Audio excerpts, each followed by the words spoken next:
Olá, criativos! Sejam bem-vindos ao canal Cor e Risco, o lugar onde a gente prova que não existe erro, só existe nova cor. Sou a professora Cleusa do canal Cor e Risco e nesse vídeo irei ensinar um enfeite de porta de Natal Papai Noel, que você poderá acompanhar o passo a passo aí no vídeo.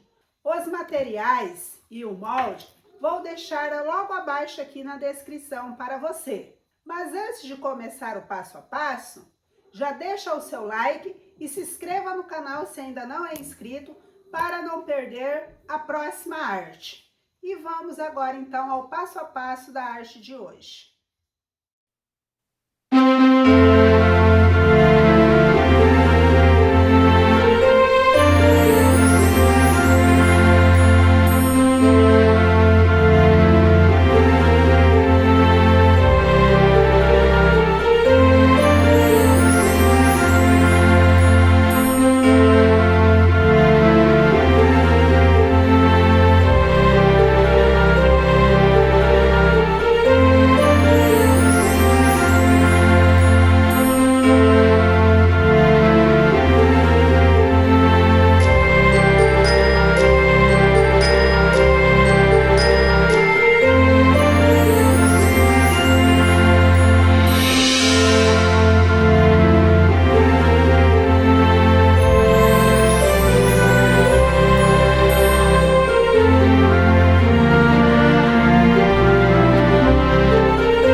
Espero que você tenha gostado e se você gostou, se inscreva no canal, compartilhe o conteúdo, ative o sininho, pois toda semana tenho novidades diferentes aqui no canal.